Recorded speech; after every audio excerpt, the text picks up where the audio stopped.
राजनाथ सिंह जी हमारे इस उत्तराखंड को, हमारे इस गढ़वाल को, हमारे इस चमोली जनपद को कितना भली भांति जानते हैं। हमारे सुख दुख को, हमारी समस्याओं को, उनके समाधान के बारे में आदरणीय राजनाथ सिंह जी बहुत ही अच्छी तरीके से जानते हैं। और साथियों, मेरे लिए तो बहुत ही दिल्ली में जब भी पार्टी के अंदर मेरे लिए को बहुत ज्यादा स्नेह आदरणीय राजनाथ जी से मिलता है।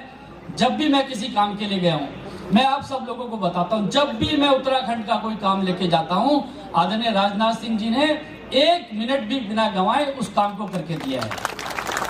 आप सबको ध्यान होगा, जब राजनाथ सिंह जी गृह मंत्री थे और मैं उनके पास गया, मैंने कहा साहब पहाड़ों में बहुत समस्या है चिकित्सा सुविधाओं की, और हमारे दूरस्थ क्षेत्रों में कुछ जगह पर एसएसबी और आईटीबीपी के हमारे हॉस्पिटल हैं। अगर हमारे लोगों को, कुछ लोगों को ओपीडी सुविधा मिल जाए तो बहुत काम होगा।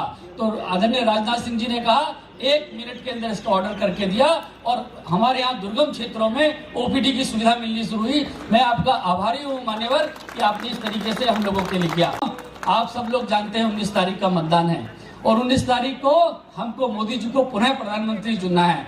19 तारीख का दिन हम सब लोगों को याद रखना है। और 19 तारीख के दिन शादी भी बहुत है, शादी ब्याह भी बहुत है, लेकिन सब लोग ध्यान रखिएगा, उस दिन मतदान करके ही कहीं जाना है, भारी संख्या में मतदान करना है। और सब लोग जानते हैं कि मोदी जी प्रधानमंत्री बन रहे हैं, सब लोग सारी योजनाएं जानते हैं। मैं क्या क्या गिनाऊंगा आप सब लोग जानते हैं। ये माताएं बहनें, मैं जहां जहां जा रहा हूँ, माताएं बहनें मुझसे कह रही है कि हम मोदी जी का साथ कैसे कभी छोड़ सकते हैं। मोदी जी तो हमारे परिवार के हैं, मोदी जी के ना आगे कोई है ना पीछे कोई है, हम ही तो उनका परिवार हैं। सारी माताएं बहनें मुझे कह रही हैं।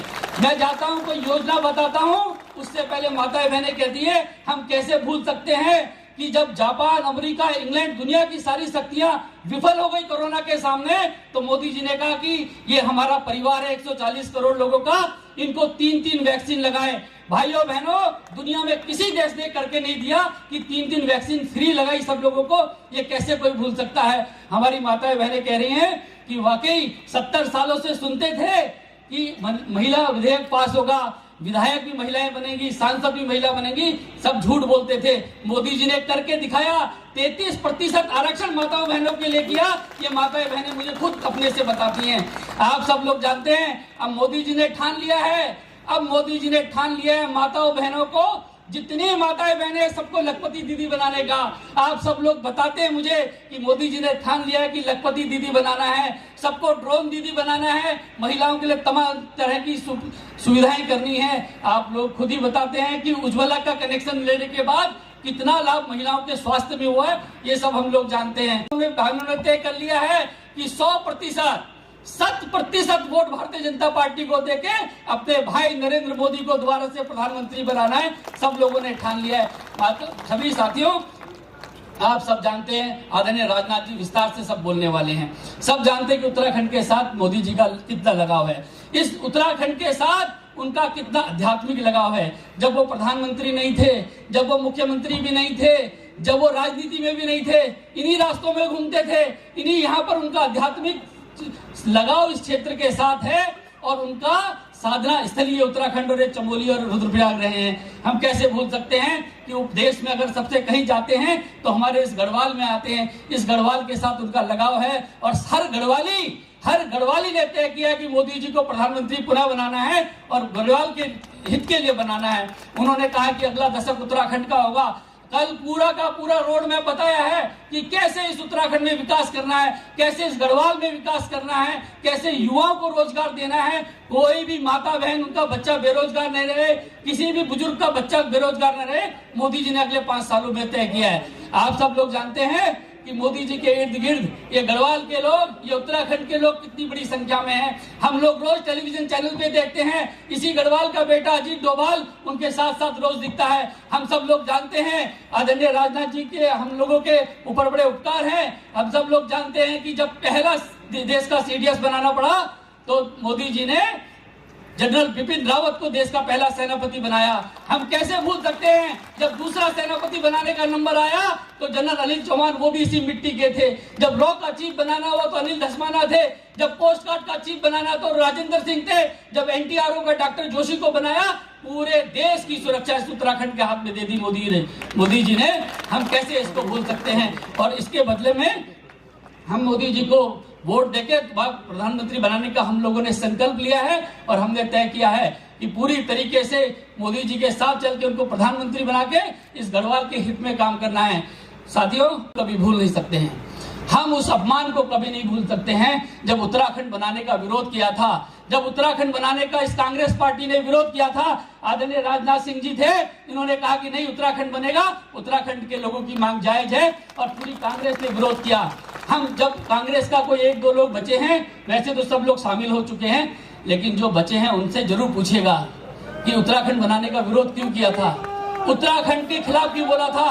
पूछेगा जरूर, कोई कांग्रेसी आएगा तो क्यों तुमने, जरूर पूछेगा कि हमारे बेटे, हमारा शेर जनरल बिपिन रावत को गाली क्यों की दी थी, क्यों गली का गुंडा का था, क्यों उनके शौर्य पर प्रश्न चिन्ह उठाया था, क्यों सर्जिकल स्ट्राइक पर प्रश्न चिन्ह उठाया था, ये जरूर पूछेगा आप लोग। और ये कांग्रेस के जो प्रत्याशी घूम रहे हैं, ये पांचों के पांचों प्रत्याशी, इनसे पूछेगा कि राहुल गांधी जी से क्यों नहीं पूछा कि जब हमारे गढ़वाल के बेटे को गाली दे रहे थे तुमने इस्तीफा क्यों नहीं दिया, तुमने माफी क्यों नहीं मांगी। जरूर पूछेगा कोई कांग्रेसी अगर मिल जाए, जरूर पूछेगा कि हमारे भगवान राम का अनादर क्यों किया था। हम गए, माननीय राजनाथ सिंह जी और सब लोगों ने बोला कि राम मंदिर बन रहा है, हम लोग सब लोग जाएंगे, और हमने निमंत्रण दिया राहुल गांधी जी को, सोनिया गांधी जी को। कोई कांग्रेसी राम मंदिर जाने के लिए तैयार नहीं है। भगवान धर्म कीड़े मकोड़ों की तरह हैं, हिंदू धर्म नाली के कीड़े की तरह है। ये कांग्रेस और उनके इंडिया अलायंस के साथी बोलते हैं, कभी राहुल गांधी जी ने माफी नहीं मांगी। यहाँ के कांग्रेस के प्रत्याशियों से पूछेगा कि आपने क्यों नहीं इस्तीफा दिया।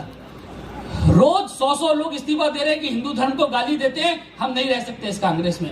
क्यों नहीं दिया, क्यों नहीं इन्होंने माफी मांगी, ये जरूर पूछने का है। साथियों, आज आप सब लोगों को पता है, लगातार उत्तराखंड का चरित्र बदलने की कोशिश की जा रही है, उत्तराखंड में तुष्टीकरण की राजनीति की जा रही है।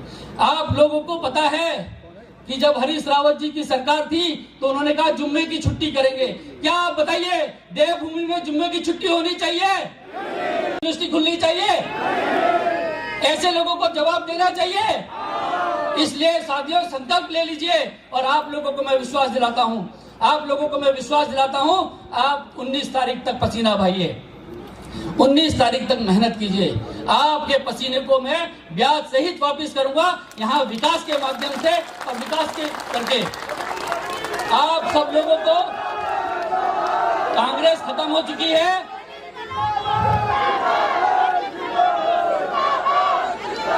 साथियों कांग्रेस खत्म हो चुकी है, कांग्रेस समाप्त हो चुकी है। अपना वोट खराब मत कीजिए, लेकिन कांग्रेस की झूठ बोलने की प्रवृत्ति खत्म नहीं हुई, कांग्रेस की झूठ बोलने की प्रवृत्ति खत्म नहीं हुई। हर चीज के बारे में झूठ फैला रहे हैं, हर चीज के बारे में गलत फैलाते हैं। कभी मेरे पास व्यक्तिगत मेरे ऊपर आरोप लगाते हैं, कभी मेरी पत्नी पे आरोप लगाते हैं, कभी मेरे बच्चों पे झूठ आरोप लगाते हैं, कभी कुछ झूठ फैलाते हैं। इनकी झूठ की फैक्ट्री चल रही है। अभी कभी लगातार अग्निवीर पे झूठ बोलते हैं। माननीय रक्षा मंत्री जी का बयान आया है कि ये तो सब हमारे लोग हैं और इनके लिए जो भी करना हुआ हम कहीं पीछे नहीं हटेंगे। माननीय राजनाथ सिंह जी ने खुद स्वयं कहा, तो इसलिए इनके झूठ पे मत जाइएगा। और आप लोगों को मैं कहता हूं, इस गढ़वाल की सेवा के लिए, इस गढ़वाल को नया गढ़वाल बनाने के लिए, इस गढ़वाल को बदलने के लिए अनिल बलूनी अपनी जान लगा देगा। और आप लोगों को पता है, मैं बहुत गंभीर रूप से बीमार था, कह के जाता हूं, मेरे जीवन का क्षण क्षण और मेरे जीवन का, शरीर का कण कण इस गढ़वाल की सेवा करेगा। यहाँ लोगों की सेवा के लिए मैं लौट के आया हूँ। आप लोग 19 तारीख तक मेरा साथ दीजिए और 19 तारीख के बाद अनिल बलूनी आपके सेवक की तरह आपके लिए काम करेगा। आप माननीय राजनाथ सिंह जी को सुनने के लिए बैठे हैं। मैं अपनी बात को इतना कह के समाप्त करता हूँ। भारत माता की।